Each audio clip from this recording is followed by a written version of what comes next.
دم بدم گردش دوراں کا گھمایا ہوا شخص ایک دن حشر اٹھاتا ہے گرایا ہوا شخص۔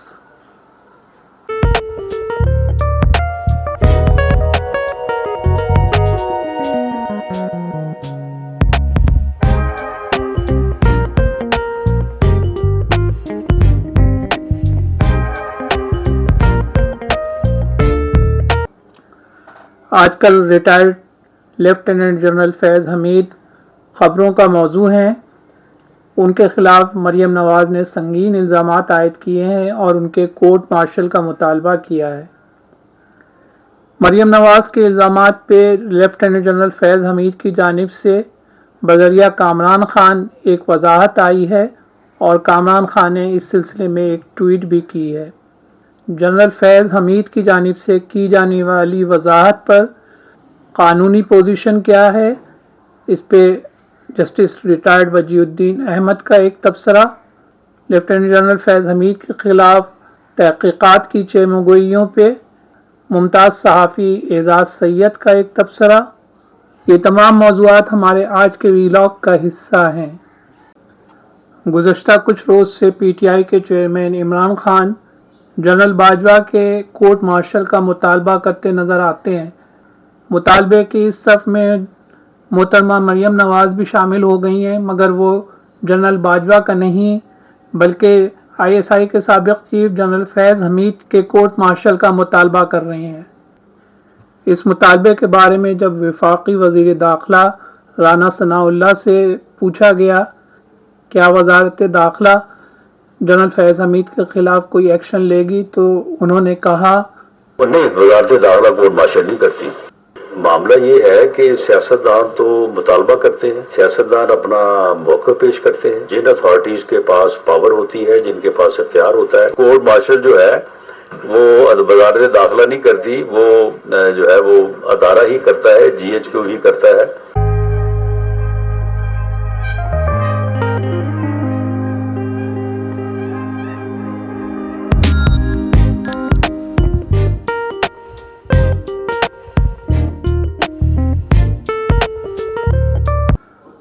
ادھر ممتاز صحافی کامران خان نے ایک ٹویٹ کیا ہے جس میں وہ کہتے ہیں کہ سابق آئی ایس آئی سربراہ لیفٹیننٹ جنرل فیض نے مریم نواز کی جانب سے ان پر لگے الزامات کے جواب میں مجھے بھیجے گئے میسج میں یاد دہانی کروائی ہے۔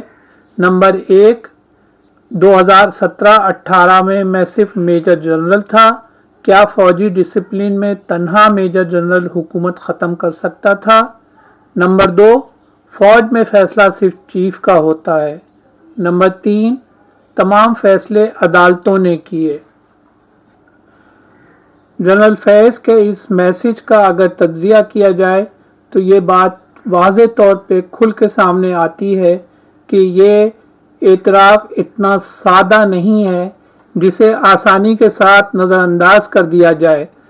قطع نظر اور باتوں کے اگر ہم تاریخ میں تھوڑا پیچھے کی طرف جا کے دیکھیں تو بانی پاکستان قائد اعظم محمد علی جناح نے فوجی افسران کو کیا تلقین کی تھی؟ آئیے آپ کو قائد اعظم کی ایک تقریر کا اقتباس اور اس کے کچھ اہم مندرجات پہ نظر دوڑاتے ہیں۔ Quaid-e-Azam Muhammad Ali Jinnah visited Staff College Quetta on June 14th, 1948, and with uncanny prescience warned senior officers against involvement in politics and the affairs of government. He expressed his alarm at the casual attitude of one or two very high-ranking officers, and warned the assembled officers that some of them were not aware of the implications of their oath to Pakistan and promptly read it out to them.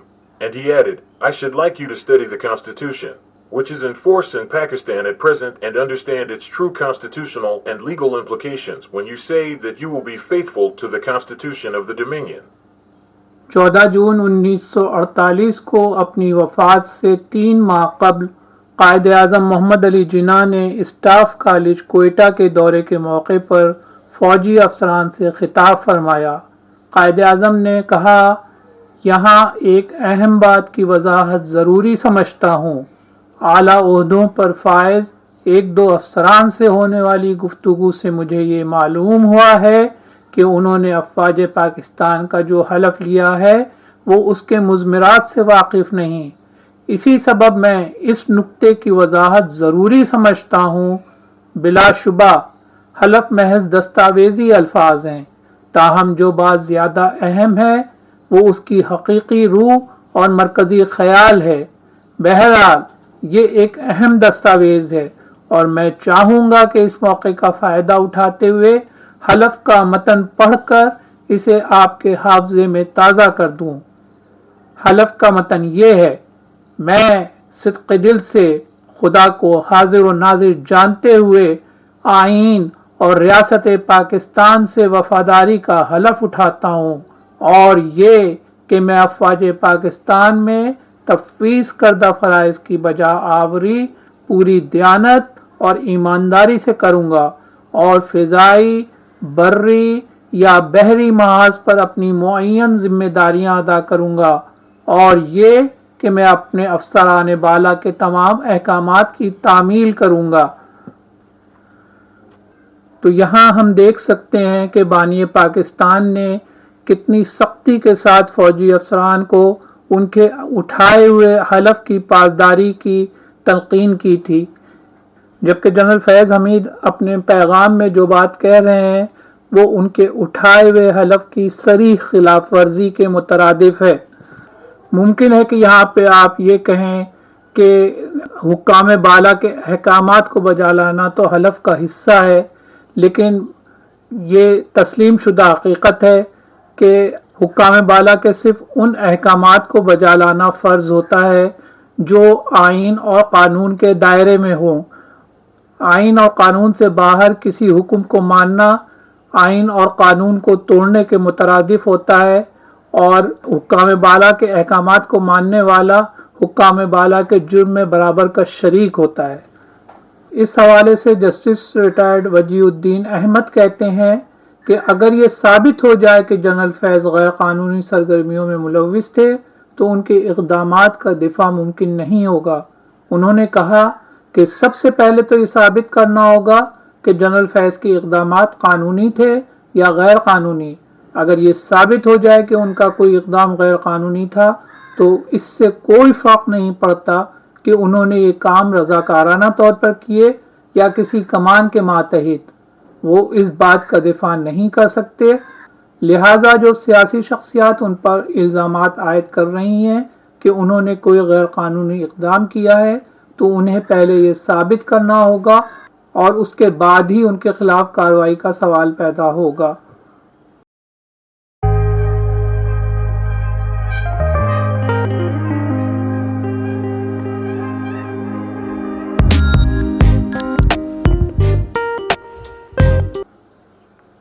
ادھر آج کل یہ چیگومیاں بھی چل رہی ہیں کہ ادارہ جاتی سطح پہ جنرل فیض حمید کے خلاف کوئی تحقیقات ہو رہی ہیں۔